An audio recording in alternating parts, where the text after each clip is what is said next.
This video will focus on the technical aspects of installing Agility Platform. A big key to a successful Agility Platform install is completing all of the pre-installation steps and having all the resources at hand. The first thing you're going to need is an Agility Platform license. It will take about 24 to 48 hours to get that license, and you would get it through your sales or product management team.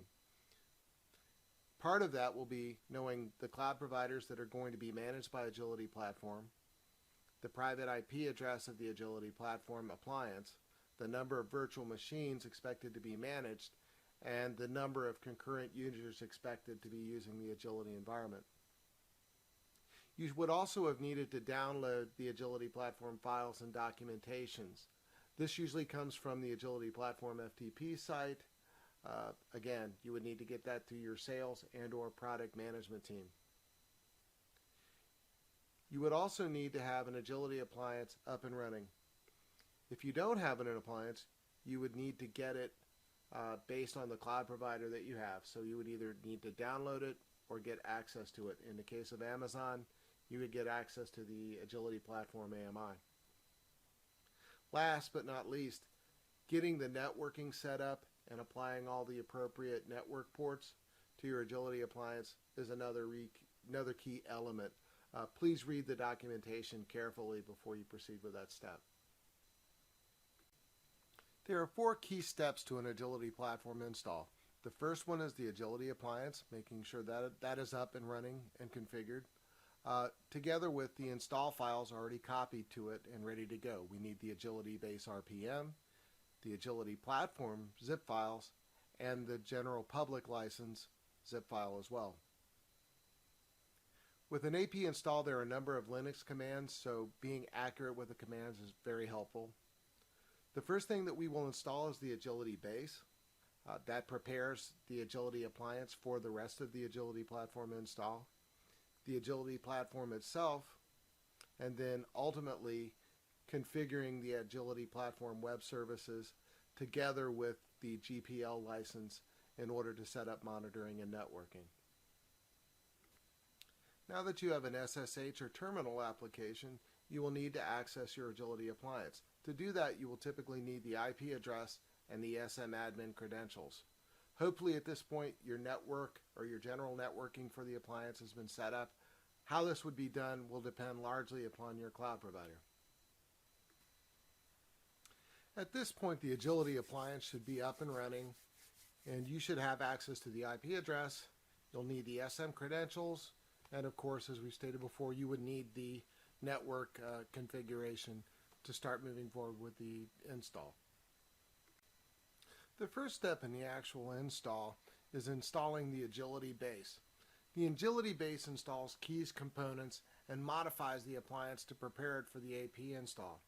Some of the key functions it does is disable a number of services within the Red Hat basic appliance. It also disables the yum updated D service, which actually sets the auto updating for Red Hat, so we actually disable that. It configures the IP tables and permissions, so it sets a lot of the port configurations for the instance itself in terms of the operating system. It also installs RabbitMQ and Zookeeper, which are used with the distributed components, MySQL, which is used as the database, and Raccoon, again, that works with the distributed components to work with part of the messaging. This process will take several minutes, so it's important to be patient, and when it's done, before you proceed with the next part of the install, you need to reboot the instance. As we proceed with this step, let's look at the commands that we're going to use. The first one is an RPM, which will expand and make the install files available. We typically start from the var temp directory, working as the root user. That's very important. So when you log on to the instance, before you initiate these commands, you'll need to do something called sudo bash. And that is provided within the product documentation. You'll want to make sure that you do that. Once you've run the first RPM, you will need to change your directory to the new Agility base directory and then run the install script from there. The install script, as we said, will take a few minutes to do, and can't emphasize this enough. When it's done, you do need to reboot, or it will cause the rest of the install to fail. The next step in the process is the actual install of Agility Platform itself. The Agility Platform will take the base configuration and the components that we installed in that, and it will complete that configuration, install and configure the Agility Platform, and then actually start the services. You will need to start by unzipping the Agility Platform file, zip file, and then ultimately setting permissions for the server install script. Type carefully, make sure you're executing with the right credentials. It needs to be done, the actual install needs to be done under root.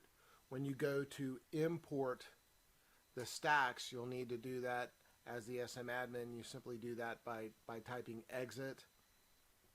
And you will also need to stop the Agility Platform service before you do that. So pretty much as soon as you install it, you're going to need to shut it down, do the import, and then restart your services.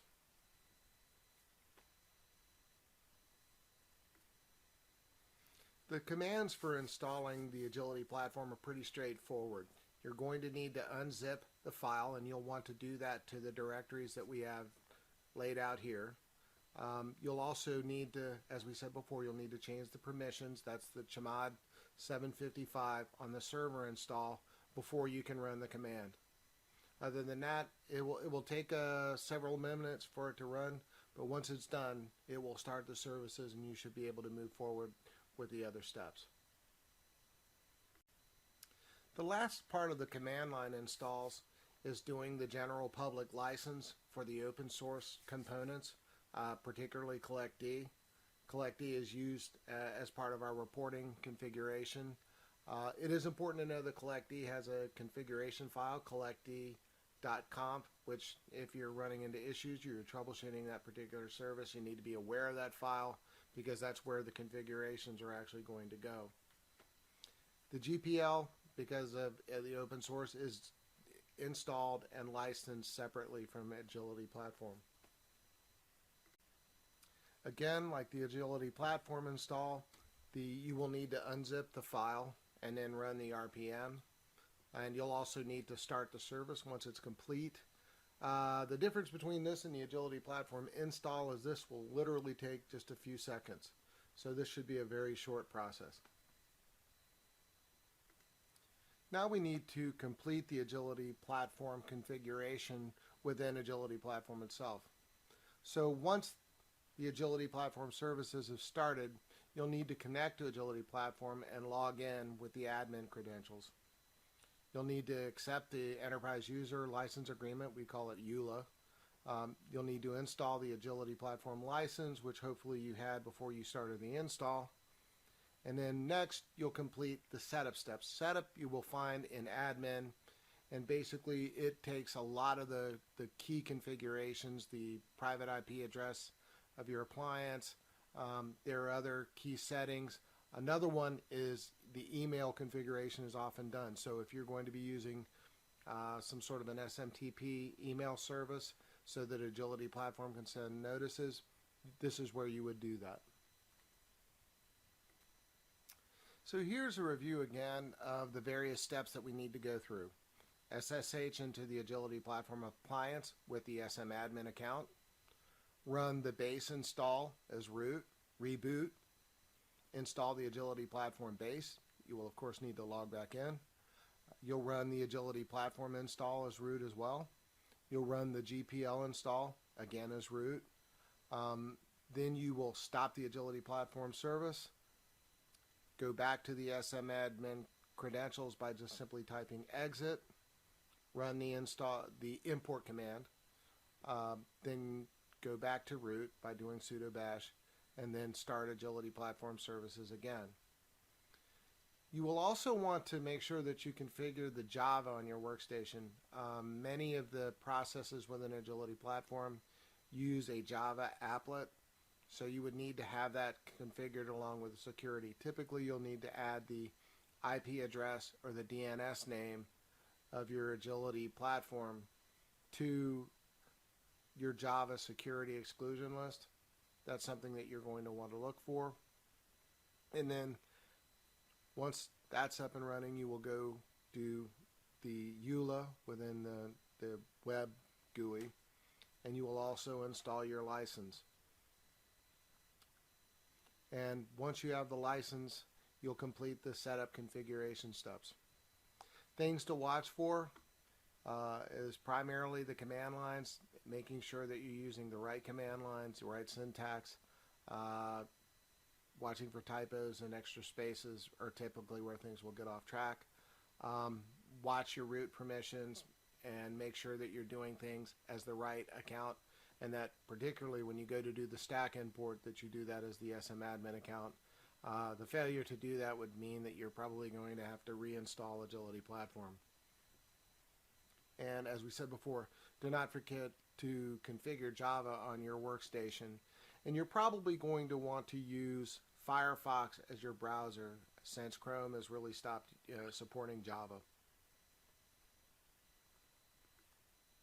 So here are some helpful hints for a successful Agility Platform install.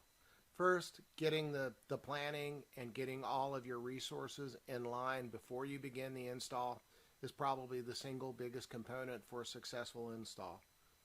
Make sure that you read through the documentation, make sure that your command configurations are done, make sure you have your appliances set up and that you have the files copied to your appliance.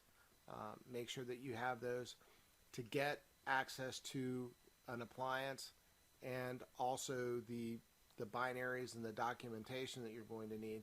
You would do that through your sales team, or in the case of CSC employees, you would go through the Agility Platform product team, and from there you can get access to your FTP site and the licenses that you need. Agility Platform installs really should be implemented based on a checklist and a run sheet. So before you actually start the install, make sure that you have all of the steps. Installing the files out of order could create an issue that would really necessitate you restarting your install all over again. Follow the install commands carefully. I know that there will be people who know Linux commands really well. Even if that be the case, I still recommend that following these commands very closely, because we know that these commands work and they work consistently.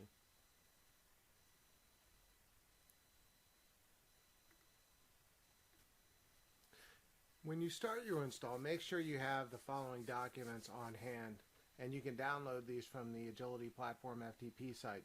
You should have the Agility Platform install guide, which walks through the steps that we covered, many of those within this presentation. The Agility Platform admin guide, Agility Platform user guide, and the release notes. The release notes are important because they make sure that you have the versions of your Agility base and your appliance are consistent with the version of Agility that you're installing. You should also use, as a best practice, a run sheet that has your Agility Platform steps along with the configurations to make sure that you're doing things in the right order. Failure to do things in the right order could very well necessitate a reinstall. Also a checklist to make sure that your environment has all the things that it needs to simplify the install.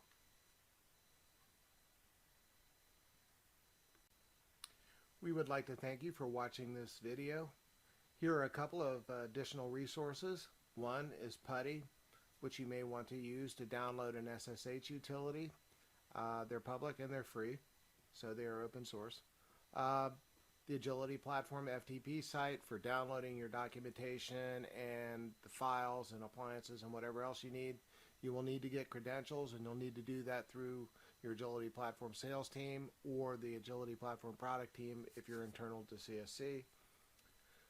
Lastly, the Agility Platform training. So you'll want to go to the Agility Platform training class, and if you want to go further and get more information and actually go through an install, we recommend that you take the Agility Platform 300 class Module 1, which goes through the steps that you just saw, Agility Platform installation and configuration, and allows you to do the hands-on and actually get an agility platform up and running. Thank you for your time.